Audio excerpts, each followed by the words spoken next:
The following program is a work of broadcast students from the British Columbia Institute of Technology.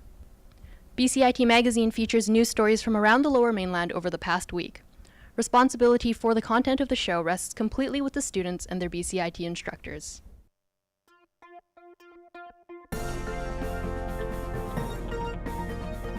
Today on BCIT Magazine, a young boy is using 3D technology for more than just video games.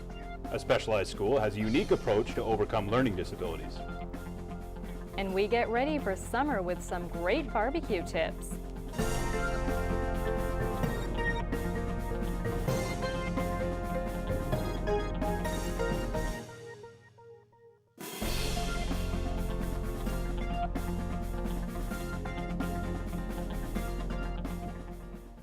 Good afternoon and welcome to BCIT Magazine. I'm Nicole Lobo. And I'm Matthew Hunt. One young boy is using motion capture technology for more than just video games. His 3D image is helping make big strides in medical treatments. Francesca Fionda has the story. 11-year-old Christian Martinez could be gearing up to star in a 3D action film. So Christian's now able to render a 3D character on the screen for us as we collect the data. Here you can see him as a skeleton. Okay, off you go. He's using the same technology for something completely different. Martinez has cerebral palsy. 3D imaging is helping assess his walking patterns. The team at the Sunny Hill Gate Lab is using the technology for a more accurate diagnosis and treatment for children with walking-related disabilities. The lab is only 3 such facilities in Western Canada. We have a bunch of tools in this room that help us to understand how Christian moves. We have the cameras around the room. Those pick up little reflective dots that we put on the kids. Those reflective markers help us create a 3D character of the child.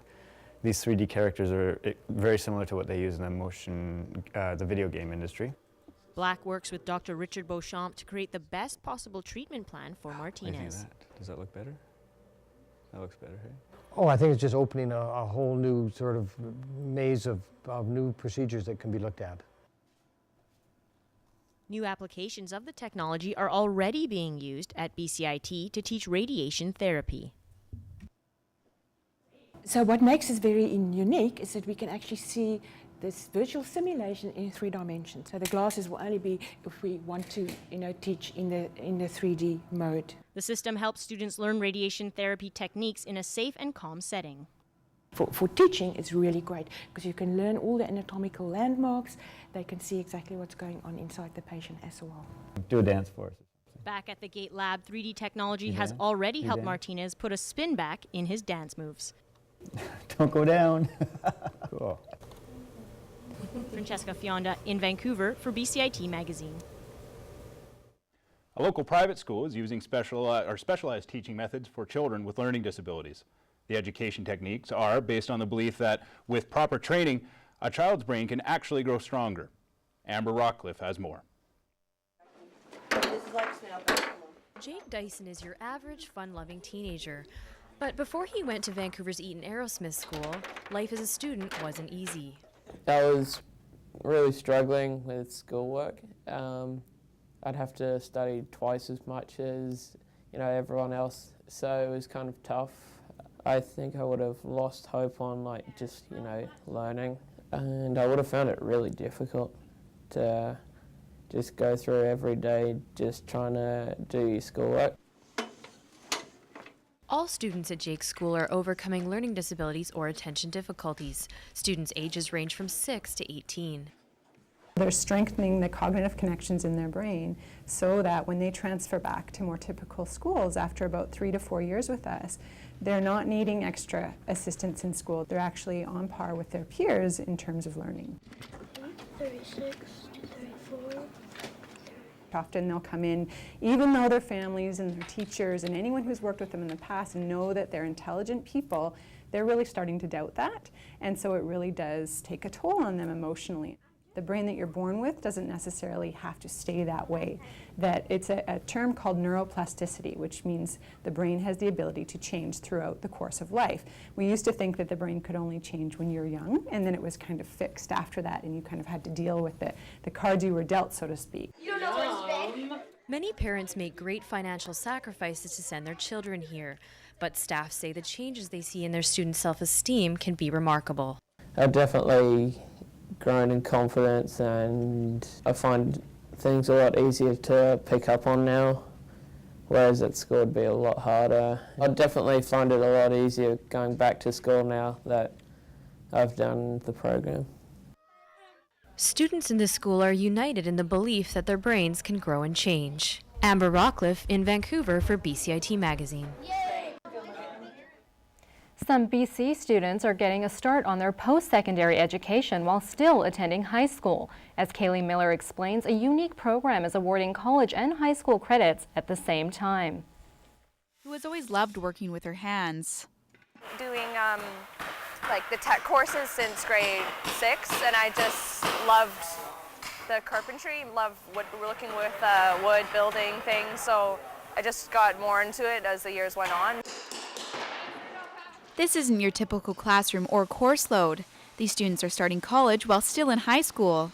For our school credits, we'll get our 16 course credits as if we took 4 regular classes in school.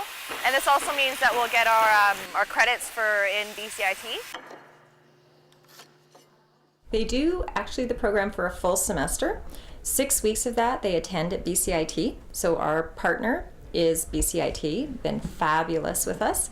The students that step up to the plate and do the program, I think, find it's a life-changing event. Sometimes it's hard being a girl in a male-dominated business. It's a guy's world, so you have to push yourself that much harder to compete with them, or to be the same level as them, I should say. So you have to push yourself that much harder to be good. It's clear these students are building their way to a successful career. Kaylee Miller in New Westminster for BCIT Magazine. We're constructing something of our own here in studio, though just a bit more edible. Matthew is at our in-studio kitchen with special guest chef Colin Nordine for some great tips for making the ultimate summer barbecue feast. A feast indeed. Thanks, Nicole. Right now, Colin's talking to us about some things to think about before you even fire up the barbecue. So, Colin, what's the most important first step? Well, you want to make sure that your meat is definitely thawed and at room temperature. Now, you can prepare your meat cold, like marinating your steaks over a couple of nights or preparing your burgers ahead of time, but you want to make sure it's at room temperature when you go out to the grill to maintain an even cook throughout. Okay, so what are you showing us here? Okay, so what I'm going to do here is I have 1 pound of ground beef. I'm going to crack 1 egg into it. Well done. And then I'm going to add 2/3 a cup of breadcrumbs. Okay. Now, these are going to help keep the burgers together on the grill. These are our binding agents, and just not too much breadcrumbs because you'll taste them. So I've got about a teaspoon of salt and pepper here. As well, I've got some chipotle sauce. A little extra flavor. Yeah. And then some more Chesters. Okay, that's great. Now, I like my burgers zesty, so I'm just going to take the liberty here. Go ahead. Actually, if you want to add some extra kick to your burgers, one thing you might want to do is crumble up some cheese and throw that in there. You can also chop up some par-cooked bacon and throw that in there. Okay, so now I'm a big guy, Colin. How many burgers is this going to make for me? Well, this should make about 4 to 5 family-sized burgers. Okay, great. So we're gonna take all these back outside to our grill, and we'll be checking back later with some more grilling advice.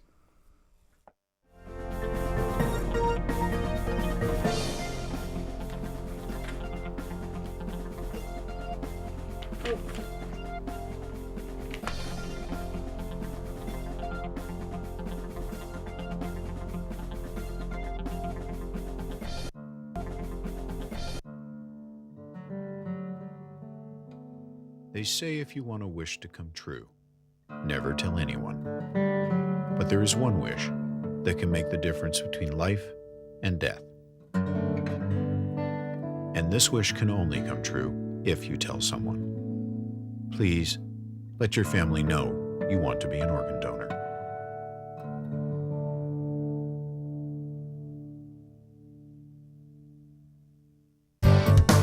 Standby graphics, ready camera 1. If you want to experience the fast-paced world of news, today on BCIT Magazine, striking, make magic on a movie set, frame, and action, or bring your creative ideas to life. BCIT's hands-on training will get you started. BCIT Television and Video Production. Your possibilities start here.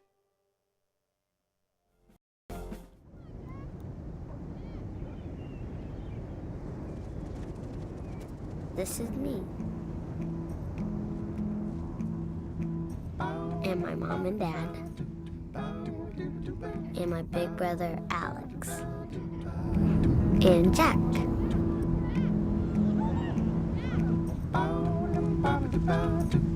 This is the day I learned that sandals got their name from sand. That jellyfish aren't made of jelly. That stars don't just come from the sky. That the ocean is bigger than all of us. This is the day we all got to forget I was sick.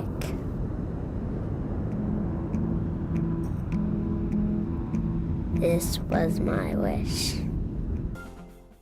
Welcome back. The city of Burnaby is painting over street art as part of a new anti-graffiti paint-out campaign. But that's not stopping one graffiti artist from using public property as his canvas. Sana Rangwala has the story.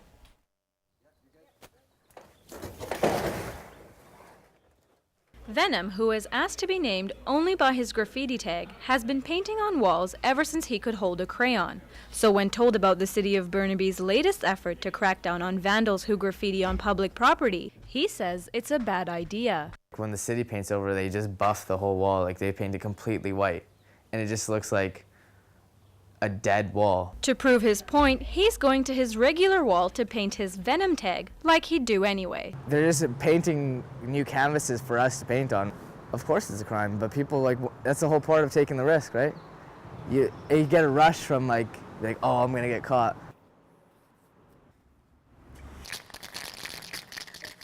You're obviously about to go on camera and vandalize public property with us right now. Yeah. Why are you so open to doing it? I think people should just know that there's no way you can really stop graffiti. It's just going to keep happening. Like, if it's not me, it's going to be someone else, right? According to Venom, cities will never be able to fully stop graffiti. They can try, but it'll just be a new challenge for a graffiti writer, right? You say if you lock this place up, but cages around, we'll find a way to cut through the cages or like hop over the fences. Like, you can't hide graffiti. But what exactly is vandalism? The difference between graffiti and art is permission. So if a resident or a small business owner does not give you permission to write on their property, that's defacing it, that's called mischief. That's a criminal offense. Seriously? I think this is a lot nicer than just a plain wall. When they're beautiful, like some of the ones we have seen, they should leave them up. No matter how one perceives graffiti, there is a fine for doing it and a fine for failing to remove it. Sana Rangwala in Burnaby for BCIT Magazine. For those at home anxious to get grilling and in need of a desperate upgrade, a locally founded company has launched a Canada-wide barbecue tour aimed at keeping old grills out of the landfill. Lucas Scott has the story. Summer's coming, and with it, barbecue season. Many will be in the market for a new grill, leaving them to ponder what to do with the old one. 1-800-GOT-JUNK is offering a solution. With the sun's coming out and people are getting to their backyards more, they're realizing their barbecue from last year might have to go, or they're maybe realizing they have to buy a new one, where the people would call if they have to get rid of their old one. That's why they've teamed up with Lowe's stores and Charbroil Barbecues to launch the Canadian Charbroil Cookout Tour. 29 locations in 30 days, complete with free barbecue disposal and free food, all while helping out the environment. It gives the customer the ability to bring their barbecue to the event. We can recycle and dispose of it in a proper manner, as opposed to them just putting on side of the curb and kind of leaving it there for someone else to pick up. You know what, my old barbecue, I've had it for a couple of years now, and it just kind of crapped out on me. I was listening to the radio and it's saying that you can bring in your old barbecues to take relief off the landfills, you got to recycle them. You know what, get a credit off the new ones, looking to get this bad boy right here. 1-800-GOT-JUNK has built a legacy with a strong emphasis on customer service while diverting over 60% of junk through donation and recycling. So it's great for the environment, it's great for the customer feeling that we can either recycle or donate their junk to a charitable cause, or of course recycling it in a responsible way. With the truck loaded up, they prepare for the next leg of the tour. Lucas Scott in New Westminster for BCIT Magazine. Summer means more bikes on the road, and one organization is putting the pedal to a good cause. Have Culinary Training Society is a nonprofit culinary school. It provides free food service training to people from Vancouver's downtown east side. To fund training, the school is launching a new lunch delivery service called Bites on Bikes. Nicole Reinert has the story.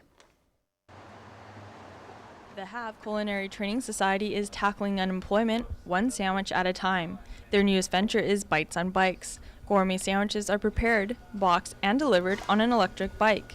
All proceeds go to the school's food service training program. It's important to have somebody like this in the downtown east side, just that kind of open door policy, somewhere safe, somewhere for an opportunity for people to actually learn some skills. And then we help them as well when they're done their training, their 8-week training program, to get back out in the workforce. Former student Dan Edgar says before the program he was going nowhere fast. Edgar is now an assistant instructor. Once you're in here, you want to do something instead of doing nothing. And I know it's hard to find jobs. This is a good opportunity to help yourself get a job. The school has trained more than 500 students over the past 5 years. 75% of those students have found employment in the hospitality industry. I came through, I wanted to do it. I've seen other students come through that have gone to work in restaurants as cooks, prep cooks. They've all moved on to that.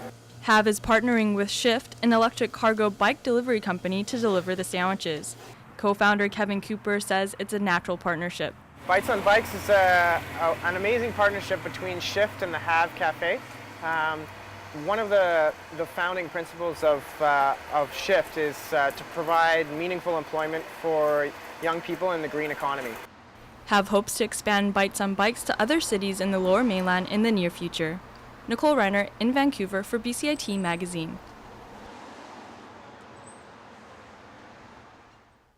Vancouver wine lovers raised their glasses in support of the Canadian Breast Cancer Foundation. Janella Hamilton reports. Over 22,000 women in Canada are diagnosed with breast cancer every year. Lisa Simpson was diagnosed 4 years ago. I'd like you to raise your hand if you have been diagnosed with cancer. It might seem on the surface it's another wine tasting event, but all of the proceeds are going to the Canadian Breast Cancer Foundation, which goes directly to research and ongoing support. And really the only way we're going to overcome this particular disease or any other conditions is by commitment, staying the course, continuing to fundraise, continuing to believe, continuing to give, and moving it forward. Great. Mark Reichertz, along with many other Liberty staff members, has dedicated much of his time in organizing the wine tasting fundraiser. Actually, this is a sort of grazing style tasting, so people really, you grab a glass when you come in, you grab a booklet for the event, and it's all laid out. There's different tables you can visit. All the wines are in a booklet, so you might want to go back and try a wine again that you really enjoyed. But yeah, people are really you're on your feet, you're mingling, having some nibbles. There's some appetizers prepared by Bridges, and really tasting a bunch of rosé. I do it every year. It's a great charitable event. Liberty's a great group of stores. They've got an excellent selection, and of course, it's a great way to raise money for charities. And it's a lot of fun. You'll see a lot of people come out tonight. They'll all be smiling and trying some great wines. With the money raised at this year's sold-out event, organizers hope to continue bringing smiles to cancer survivors. Those of you who know me well, I hate the term survivor. Because quite frankly, I'm alive and thriving, and I'm not surviving. Janella Hamilton in Vancouver for BCIT Magazine. As the saying goes, wine before beer, you're in the clear.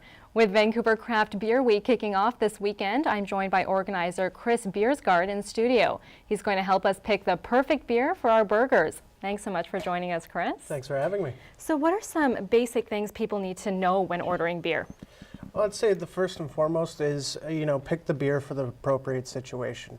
What time of day is it? Is it sunny out? Is it rainy?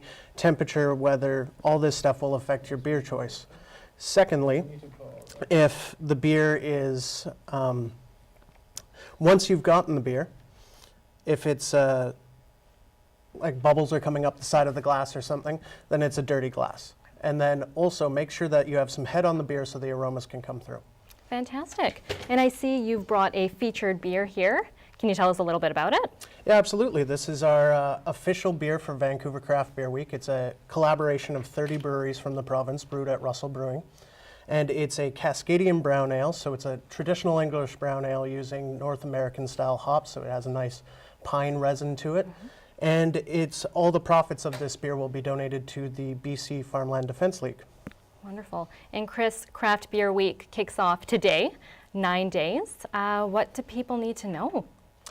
We've designed Beer Week to be about, everybody can attend. There's different events for all kinds of people. So if you have a preference for a rock show, we have some of those. We have some food pairings. We have a beer versus wine event.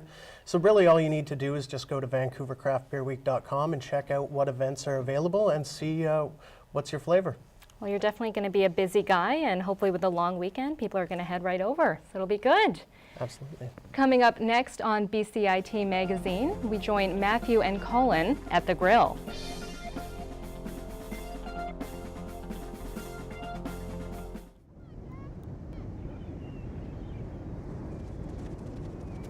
This is me. And my mom and dad. And my big brother Alex. And Jack.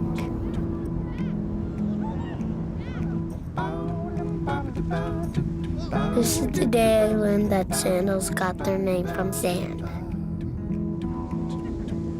That jellyfish aren't made of jelly. That stars don't just come from the sky. That the ocean is bigger than all of us. This is the day we all got to forget I was sick.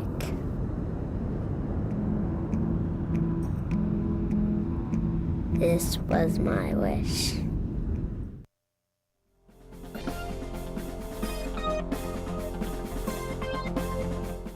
Welcome back. Our hardworking anchor and our guest Colin join us from outside on the barbecue. How are things coming along out there, gentlemen? Things are smelling delicious out here, Nicole. Colin's already got a few burgers and sausages on the grill here. Now, Colin, usually when I step up to the grill, I just want to throw the meat on there and get the pink out of it, make sure it's cooked. Yeah. What are some things I need to know about making sure it tastes right? Well, there's a couple of things you want to think about, and there's a couple of things you want to do before getting started. One of the things that you definitely want to think about is flare up. Nobody likes charred food, and what happens is sometimes in your burners underneath where the propane is coming out, those holes can be blocked by debris. Now sometimes the gas will build up, and when it pops out of that hole, yellow flame will come up and it'll actually lick the underside of your grill, and that'll release charcoal into your food, and nobody wants that. Another thing you can do is actually trim the fat from your meat, like your steaks or your pork, before throwing it on there, and fat can cause flare-ups as well. That's happened to me once or twice. Now, are we ready to go? Actually, you want to make sure your grill is nice and clean beforehand. So one thing you want to do is you want to scrape it down like everybody does, but as well you want to remember that you don't want your food to stick to the grill. So an important trick that you can remember is actually taking an oiled cloth. You just take the oil off a little bit, take this and you actually run this along your grill. And what that'll do is it'll create a nice little patina on your grill, and that'll stop your food from sticking. All right. Turn these burgers. Look at that, you can hear the sizzle and everything. Sounds great. Okay, so now moving ahead, how long should these be on the grill, and how often should we flip them? Well, you want them on for about 8 to 10 minutes, and you only want to flip them once if you can help it, and that'll create an even cook from both sides. Right on. And I made sure that that's exactly what he did. He only flipped them once or twice. Actually, well, just the once. Anyway, so things are looking great out here, and we'll come on back out later on, have a bite. Nicole? That certainly looks appetizing. Can't wait to join you guys out there in just a little bit. Well, nothing goes together quite like barbecue and an afternoon on the pitch. Some Vancouver Whitecaps supporters took their love of the game from the stands to the field. Matthew Lowe has the story. It may look like an ordinary game, but these are no ordinary fans. This match is being played between supporters of both the Vancouver Whitecaps and FC Edmonton. The Southsiders are one such group that supports Vancouver. I think that we just make it fun to watch soccer. You know, sometimes we try to do more than that. We try to do the charity. We try to do other things. It's a social club as well. We get together. We do things like beer tastings and food stuff. But really, what we want to do is make watching soccer a great experience for the average fan in Vancouver. Other North American teams have organized supporter leagues, but surprisingly for such a well-supported team, Vancouver lacks one. Yeah, I think Toronto has like some of their supporters groups for like youth sector, for example, has like not just their own team, but has their own leagues. I know in Seattle and Portland, they have either teams or leagues that are run by the supporters groups. So in one sense, in Vancouver and Edmonton, maybe we're a little behind the 8 ball in that sense. However, it's not always fun and games for the supporters. Events like today's game help raise money for their charity of choice.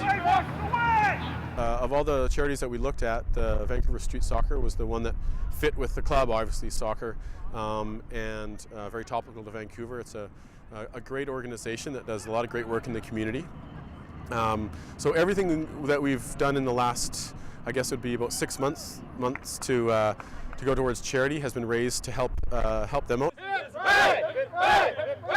It's events like these that allow fans to enjoy doing what they love while still helping others. Matthew Lowe in Vancouver, BCIT Magazine. And well, things are just about done now. We're outside. Fortunately, the sun didn't join us today, but you know, you can't have it all on the West Coast, but you do get great weather most of the year. We do have burgers on the grill here. Colin's gonna let us have a bite as soon as he gets them ready here. And you can again let you hear the sizzle again. That's probably my favorite part of a barbecue here. Isn't that great? Okay, let's let Nicole get in there first. Thank you, guys. It looks great. Okay. Thank you. Ready? We're gonna ad lib with our eating here. So good. That is delicious. Absolutely delicious. job, Let me get guys. one more bite here. How's it tasting? Fantastic. I watched him cook them too. He did it all right. Colin, I know some people sort of like, sorry, mouthful, something lighter on the side. What can you recommend? Okay. We're just gonna go to contact sheet here. Sorry. Oh, we'll talk about it after. Absolutely. Okay. Anyway, if you have any questions or comments regarding the program, or would like to review some of the barbecue tips we covered today, please visit us online at bcitbroadcastnews.ca or bcit-broadcast.com. Enjoy the summer from everyone here at BCIT. For Nicole Lobo and our fantastic crew this week, I'm Matthew Hunt. And we got something going on here. I'll let you. We've got some, pardon me, some breaking news. A highly regarded and much appreciated BCIT television instructor is retiring this term. On behalf of your students, past and present, we would like to thank you, Rob Riskin, for over 30 years of motivation and passion. Thanks very much, Rob.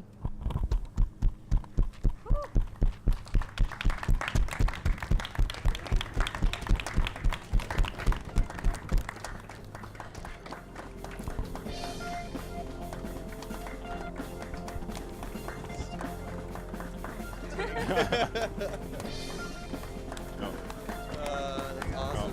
They might come back. They might come back, guys. Just get ready for the shot.